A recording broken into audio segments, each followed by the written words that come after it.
오늘도 뜨거운 이슈를 시원하게 풀어봅니다. 천하람 변호사, 이현웅 YTN 라디오 아나운서 나오셨습니다. 안녕하십니까? 안녕하십니까? 안녕하세요. 야, 천하람 변호사는 당협위원장이잖아요, 국민이. 그럼요. 네. 그 지역에는 언제 내려가십니까? 의외로 꽤 많이 있어요. 아, 그렇습니까? 네, 거의 항상 방송에 보여서. 네, 코레일에서 살고 있기는 한데 KTX 안에서 그래도 한 절반 정도 서울, 절반 정도 순천에 있습니다. 와, 네. 대단하십니다. 또 우리 이현웅 아나운서는 정말 이거 말고도 특히 새벽하고 아침에 방송이 포진이 돼 있습니다. 네, 저는 방송 시작 때 맨 처음 20대 때 시작할 때도 새벽 방송으로 시작을 했는데 운명인가 봐요. 벗어나질 못합니다. 뭐 새벽 1시, 2시에 일어나신다는 소문을 들었는데. 네, 2시에 보통 일어나고요. 와. 새벽형 인간이네요, 진짜로. 이게 한 5시 정도에 일어나면 새벽형 인간이라고 부르는데 이게 2시에 일어나서 3시까지 출근을 하니까 밤중형 인간이네요. 이거 뭐라고 불러야 될지 모르겠습니다. 오밤중 하여튼 두 분 다 열심히 사시고 참 존경스럽고 감사하다는 생각이 드는데 제일 열심히 사시는 분이 왜 그러십니까? 안 그렇습니다. 예. 자, 바로 첫 번째 소식 전해주십시오. 네, 첫 번째는 가처분 신문 소식입니다. 이준석 전 국민의힘 대표가 제기한 가처분 신청에 대한 신문이 어제 열렸죠. 지금까지 신청한 게 모두 4개인데 주호영 비대위 효력을 정지해달라고 한 신청이 1차였고 그 당시 비대위원 8명을 전원을 상대로 직무를 멈춰달라고 한 신청이 2차, 그리고 지난 8일 열린 전국위 개최와 여기서 의결한 당원 개정안의 효력을 중지해달라고 한 게 3차, 정진석 비대위를 무효로 해달라라고 한 게 4차 가처분입니다. 1차 가처분에 대해서는 국민의힘이 이의 신청을 한 바 있는데 이 전 대표 측도 결과를 받아보고 싶다고 해서 진행이 될 것 같고요. 자연스럽게 시선은 3차와 4차 가처분으로 모이게 됩니다. 이 4차 가처분은 국민의힘의 연기 요청에 따라서 오는 28일에 열리는 걸로 미뤄졌고요. 어제 신문이 진행된 가처분 사건들도 28일 이후 통합해서 결론이 나올 것으로 전망되고 있습니다. 자, 우리 천하람 변호사도 있고 이러니까 법적 쟁점 한번 따져보죠. 자, 일단은 이준석 전 대표 측 또 국민의힘 측 치열한 설전 이어갔는데요. 요거 잠깐 듣고 다시 말씀 이어가겠습니다. 어차피 지난 가처분에서 법원에서 일정 부분 판단을 내린 부분에 대해서 불복하는 것에 대해서 다루는 것이기 때문에 순탄하게 진행될 것으로 믿고 있습니다. 아무래도 이번에 당원 개정안이라고 하는 것이 결국에는 소급된 상황에 대해 가지고 이야기하는 것이고 처분적인 어떤 당원 개정이기 때문에 8월 5일 이후에 생긴 사정 변경 때문에 이것은 소급입법의 문제가 아닌 것이고요. 그러한 상황까지 다 포함해서 개정된 당원 당규에 따라서 저희가 새로운 비대위를 출범한 것입니다. 자, 들으신 대로 이 전 대표는 당원 개정 소급 처분, 소급 적용이다. 자기 복귀를 막으려는 것이다 라고 주장을 했습니다. 이 부분 어떻게 보십니까? 이게 이제 가장 중요한 쟁점입니다. 그렇죠. 이번에 당원 개정의 핵심 내용은 선출된 최고위원 5명 중에 4명이 사퇴하면 이제 그 최고위는 해산하고 당대표직도 상실되고 비대위로 전환된다라는 게 핵심입니다. 네. 그런데 이제 이준석 대표 측에서 이게 소급 적용이다라고 얘기하는 근본적인 이유는 이준석 대표가 선출될 때는 이런 규정이 없었습니다. 없었죠. 네. 그래서 이제 이준석 대표 측에서는 이렇게 바뀐 당원을 다음번 당대표, 다음번 최고위원부터 적용하는 거면은 모르겠는데 이런 규정이 없을 때 선출된 당대표를 에 대해서도 소급적으로 적용하는 것은 문제가 있지 않냐. 그리고 이제 처분적 입법이다 이런 말이 조금 어려운데 이게 뭔 얘기냐면 원래 우리 이제 입법이라는 거는 규정을 만드는 거는 좀 일반적으로 적용이 돼야 되는 거잖아요. 그리고 미래에 있을 일에 대해서 적용이 돼야 되는 거고. 근데 한 사람이나 어떤 특정 상황을 타겟팅해가지고 사실상 특정 처분을 내리는 거랑 똑같이 하면 그걸 처분적 입법이라고 하거든요. 타겟에서 만드는 어떤 입법, 그렇죠. 규정, 예를 들면 이게 원래는 허용이 안 돼요. 근데 아주 큰 공익이 있어야만 허용이 되는데 예를 들면 전두환 타겟팅해가지고 그 사람 뭐만 이렇게 연기하고 이런 것들은 되는데 그러니까 여튼 그래서 이런 너무 지나치게 타겟팅된 입법이기 때문에 소급 입법인 동시에 처분적 입법이다라고 주장을 하고 있는 그런 상황입니다. 자. 지금 일단은 이 전 대표 측 주장은 이해가 되는데 국민의힘 측은 이 비대위 출범은 소급도 아니고 당원 개정하고는 무관하다 이런 식으로 반박을 한 것 같아요. 제가 국민의힘 당협위원장이라서 말씀드리기가 참 곤란한데 저도 무슨 말인지 잘 모르겠어요. 이게. 아니 뭐 또 당사자 적격이 없다 이렇게 네. 주장도 하고. 그러니까 뭐 당사자 적격이 없다라는 네. 얘기는 이제 당원권이 정지되어 있고 이미 당대표직을 사실상 상실한 그런 상황이니까 네. 뭐 할 수 있는 거냐라는 주장인데 뭐 그건 그러다 치고 그 국민의힘 측 그 대리인이 이번 비대위 출범은 당원 개정과 상관이 없다라고 얘기를 했는데 사실 그렇지 않지 않습니까? 그렇죠. 그 어떤 얘기가 그렇게 납득이 안 됩니다. 예, 사실은 이번에 예. 당원 개정을 통해서 이번 아. 비대위를 출범을 시킨 거였기 때문에 조금 사실관계에 안 맞는 발언이었고 그래서 아마 제가 알기로는 이런 어떤 이번 당원 개정이 바로 적용된 게 아니다라는 주장은 철회한 걸로 제가 알고 있습니다. 네. 핵심 쟁점 그러면 뭐라고 봅니까? 핵심 쟁점은 뭐 말이 막 많고 네. 복잡합니다만은 정당의 자율권 그렇죠, 그거겠죠. 입니다. 그것을 사법부 법원이 할 수 있느냐 없느냐 이 부분 같은데요. 제가 봐도. 그렇죠. 이제 그 저희 비대위 쪽 대리인 얘기들을 보면은 대놓고 말은 안 하지만은 뭐 조금 문제가 있다고 해도 뭘 이걸 법원이 지금 정당이 하는 일에 개입을 하냐. 정당의 자율성에 맡겨야 되는 거 아니냐라는 게 그 주장 같고요. 네, 이걸 사법이 너무 많이 개입하면 안 된다는 거고 반대로 이제 이준석 대표 쪽에서는 정당 내의 이 민주적 그렇죠. 질서 이런 부분들은 헌법에 의해서도 보장이 되는 것인데 헌법 제8조에 정당 제도가 나와 있어요. 그렇죠. 헌법에 의해서 민주적으로 운영이 돼야 되는데 그렇게 운영되지 않는다면 이것은 사법부가 당연히 개입이 돼야 된다. 그렇죠. 이런 주장을 한 것 같아요. 그래서 이제 헌법에 그러니까 정당의 자율성 대 정당 내부의 민주주의 이게 지금 충돌하고 있는 그런 상황입니다. 쟁점을 딱 짚어주셨어요. 자, 그럼 결론 어떻게 될 것 같습니까? 일단 지금 뭐 여러 가처분들이 있습니다. 있는데요. 핵심은 아까 잘 짚어주셨듯이 그 정진석 비대위원장에 대한 가처분입니다. 그러니까 직무정지 네 번째 가처분이죠. 네 번째 가처분이 예. 그 28일에 열리는 그 가처분 핵심이고요. 왜냐하면은 그 법원 입장에서 정당이 당원을 바꿨는데 당원을 바꾼 것 자체가 효력이 없다 이렇게 판단을 하기에는 굉장히 부담스러울 수 있습니다. 네. 그렇다면 이 당원이 효력이 있고 없고를 떠나서 이걸 소급해가지고 이준석 대표에게 적용하는 게 문제다라고 하기는 조금 더 쉬워요. 그러다 보니까 저는 핵심은 28일에 있을 그 재판이라고 보고 있고 저는 이 28일에 열리는 정진석 직무정지 가처분 같은 경우는 기존의 논리에 따라서 이준석 대표가 승소할 가능성이 그래도 한 6대4 정도로 높지 않나 뭐 그렇게 보고 있습니다. 알겠습니다. 우리 이현웅 아나운서는 어떻습니까? 뭐 법률 얘기라서 제가 아니, 저는 준비를 하면서 잘 설명을 드리고 싶은데도 아는 게 많이 없다 보니까 법률적으로 궁금한 게 많았는데 저는 여기서 이쯤에서 궁금해지는 게 만약에 지금 인용이 될 가능성이 크다고 하시니까 그러면 앞으로 국민의힘은 어떻게 되는 저도 건가요? 궁금해요. 그러면 좀 상상이 안 돼. N차 비대위라고 하거든요.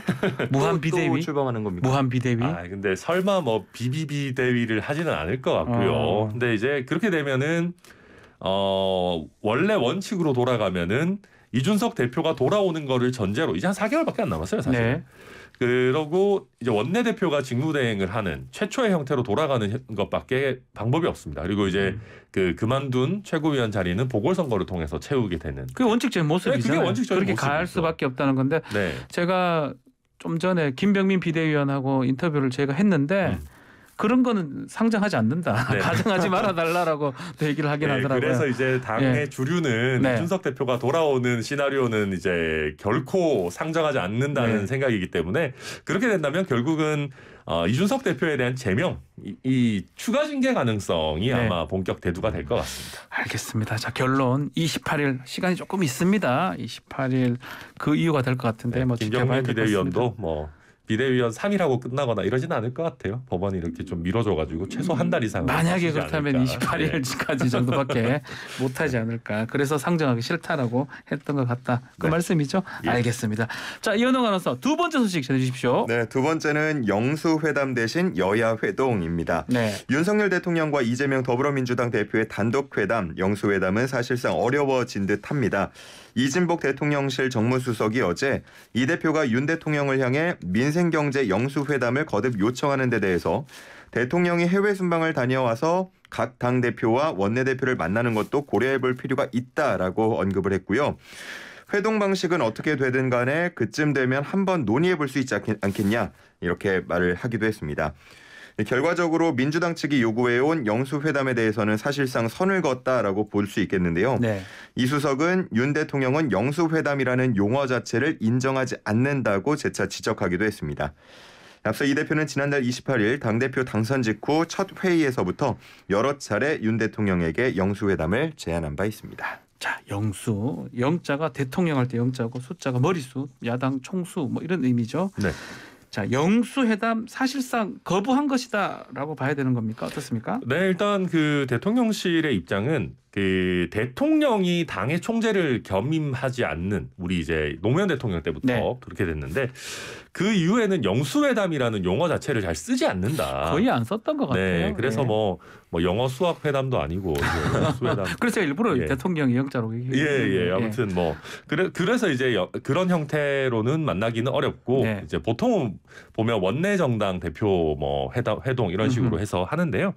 근데 이게 입장 바꿔놓고 보면 이재명 대표의 이런 요청도 이해가 가는 게 문재인 정부 시절에 저희 뭐 자유한국당이 됐든 뭐 이런 정당에서 대표들이 항상 영수회담 내지는 명칭을 안 쓰더라도 대통령과의 1대1 회동 같은 것들을 요구를 했었어요. 1대1 회동. 예.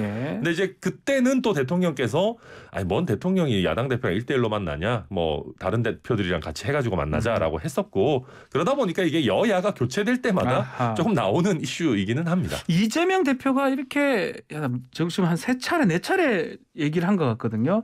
이렇게 영수회담을 계속 제안하는 이유가 뭘까요? 국민의 입장에서 어떻게 그걸 바라보고 있습니까? 일단은 본인의 급을 높인다는 생각이 있고요. 아, 저희 대통령하고 같이 그렇죠. 맞춘다. 국민의 입장에서 예. 왜냐하면 뭐 사실은 매우 유력한 대선 후보셨고 지금도 현재도 이제 차기 정치 지도자 1위가 나오는 분 아니겠습니까? 네. 이재명 대표 같은 경우는 그러다 보니까 현재 국민의힘이 지리멸렬한 상황에서 국민의힘의 당 대표격과 내가 뭐 어깨를 맞댈 게 아니라 대통령과 대립하는 선명한 구도를 만들겠다라는 포석이 일단 기본적으로 깔려 있다라고 보는 것이고 추가로 본다면은 현재 정부 여당이 좀 혼란스러우니까. 네.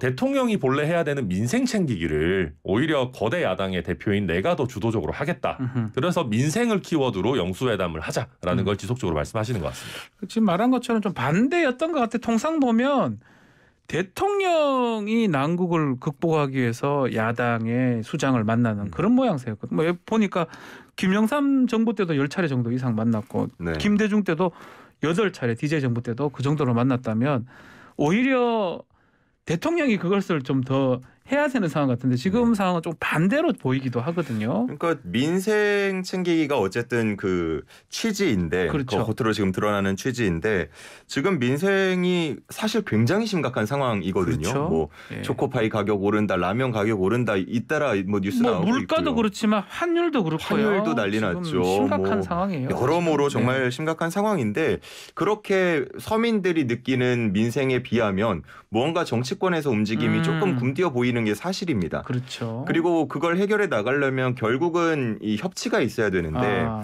사실 이 경제적 혹은 난국이라고 볼 수도 있겠지만 따지고 보면 정치적 난국이거든요. 예. 그래서 뭔가 대화가 필요해 보이긴 하는 상황이고 그렇기 때문에 지금 누가 먼저 손을 내밀든 좀 대화가 이루어지길 바라는 게 국민들 마음이 아닐까 그렇게 좀 생각을 했습니다. 그러면 이재명 대표 입장에서 민생에 초점을 맞춘다면 뭐 1대1이든 다자든 받아들일까요? 어떻습니까? 이재명 대표 입장에서는 이런 그 다자회동을 받아들여서 잃을 건 사실 없습니다. 아, 예를 들어서 다자회동이 뭐 이렇게 열려가지고 저희 당, 뭐 국민의힘 대표, 뭐 이재명 대표, 그다음에 뭐 정의당 뭐 대표, 예를 들어서 정의당 대표, 예를 들어서 예.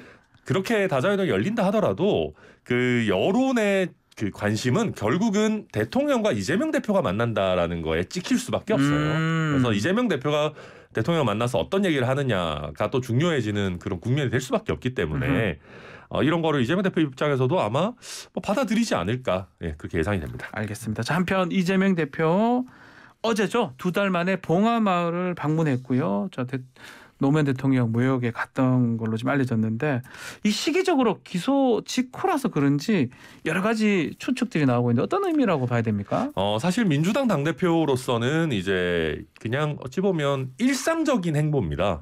해야 되는 어떤 네네. 예. 예를 들면 광주에 내려오셔가지고 우리 5.18 민주묘역 네.